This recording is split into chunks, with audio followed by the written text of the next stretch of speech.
IIB, we're going to go ahead and continue with vectors. Day 5 is parametric and Cartesian equations for a moving object.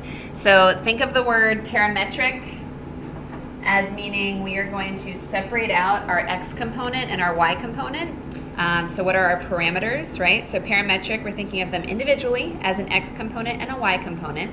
And then Cartesian, we have talked about Cartesian equations as making sure we know how to graph the equation on a Cartesian coordinate plane, so on an xy axis, right? That's what we need to be looking for.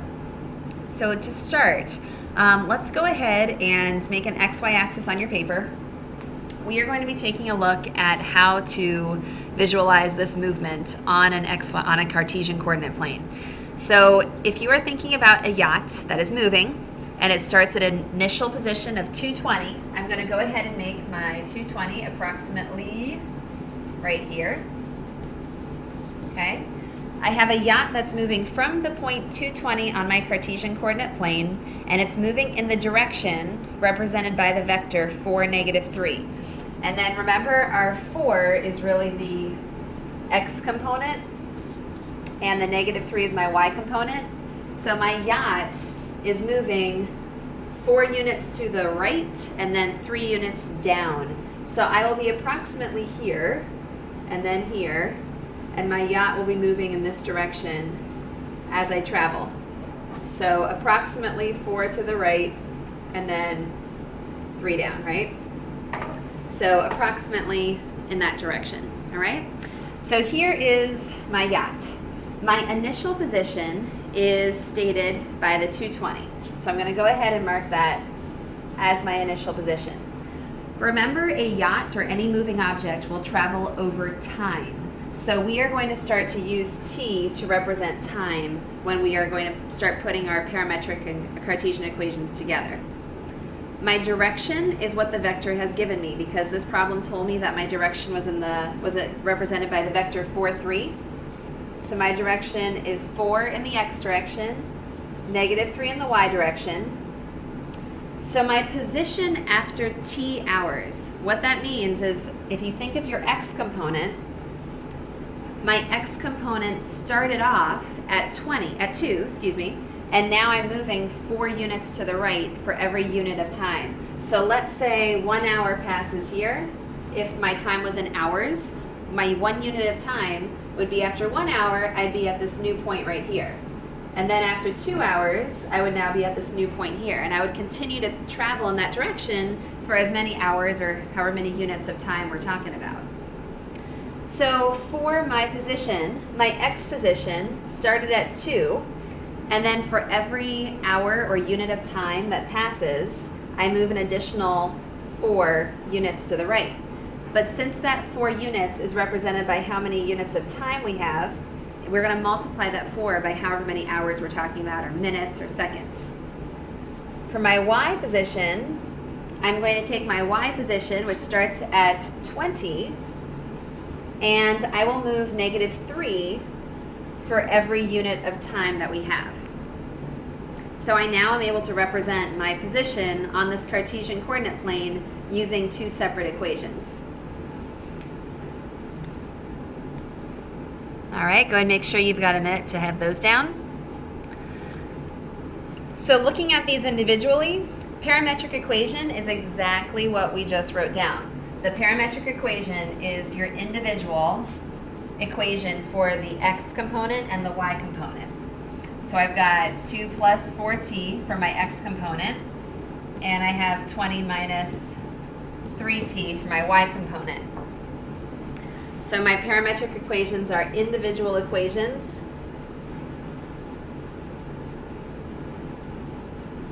To represent motion as an x component and as a y component. Okay? My Cartesian equation, if you think about that, a Cartesian equation is the type of equation we've been using since Algebra 1. It has an x in it, it has a y in it, and I can actually graph it on an xy plane. Right now, I have 3 different variables.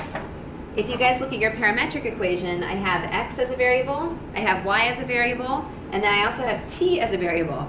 I can't graph 3 different variables on only an x and a y coordinate plane. So what I'm going to do is rewrite it so that I only have 2 variables, which I would want to be my x and my y. So since they both have a t in common, what I can do is I can solve for t in both equations and then set them equally to each other to write it as just a regular Cartesian Cartesian equation. So we're going to go ahead and solve for t first. Then we will set our equations equal to each other. And then we are going to just write it as an equation with x's and y's in it. So write our Cartesian equation.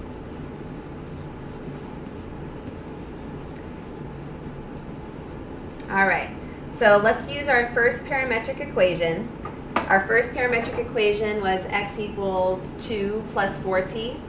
So if I solve this one for t, I will have x minus 2 equals 4t, and then I will have t is equal to x minus 2 divided by 4. I would like them both to be equal to t so that I can set them equal to each other. So I'm going to take the other parametric equation, the y equals 20 minus 3t. And if I isolate t, I'm going to have, let's see, y minus 20 equals negative 3t. And then t will equal y minus 20 divided by negative 3. Since I now have them both equal to t, I can set them equal to each other. So I can take x minus 2 over 4 is equal to y minus 20 divided by negative 3. I have 2 fractions equal to each other, so I'm going to cross multiply. So this will give me negative 3x plus 6, 4y minus 80. And now I can actually solve for y, or I can put it in, at this point, since now I don't have any t's anymore, I can either solve for y to put it into slope-intercept form, or I could write my x's and y's on one side together to put them in standard form. So at this point, let's go ahead and put it in slope-intercept form. So I'm going to have, let's see, negative 3x. I'm going to move my 80 to the left side. So now I have 86 equals 4y. And then I'll go ahead and divide by 4.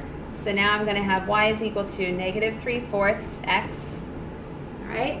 And then plus 86 divided by 4. All right, so at this point, we would have an equation that we could actually graph if we needed to on our xy coordinate plane. Okay, so next we are going to write this up in a little bit more general form. So we are going to represent the position of the yacht using vectors from a reference point. So of course our reference point on a Cartesian coordinate plane tends to be the origin. So what I'm going to say is my initial position, so where I start, I'm going to represent as vector A. And then my path, which was going in this direction, I'm going to represent as vector B. And R tends to stand for your resultant. So my resultant vector, if I add A plus B, I'm going to get my resultant vector to be representing the position of where I am at the end of my path. So we'll call my resultant vector R1 and R2, which could also be x and y. My initial position is my A, and then my motion is my B. So here's my resultant, my initial position, and then my direction. And later on, my direction is also going to be associated with my speed, so we'll talk a little bit more about that in a moment. The vector equation winds up putting together your 2 parametric equations. So on the last slide that we were looking at, your resultant, the R, was really your x and y. And your initial position was really the 2 and the 20. So we are going to take our A1, A2. All right? Our direction was the 4 and the negative 3. And remember that our direction was multiplied by how many units of time that we have. So our additional piece here is making sure we have that t in our problem. So the vector equation just represents your parametric equations as three separate vectors, as your initial position, your direction, and then also where you result. Parametric equation takes them both individually. So your R1 would be your initial position of your x plus time times the direction of your x. And then your second resultant would be your y value, so A2, plus your time unit multiplied by the direction of your y value. So R1 and R2 are really the same as saying your x and your y. So when you guys are writing up your parametric equations, you can use x and y instead of R1 and R sub 2.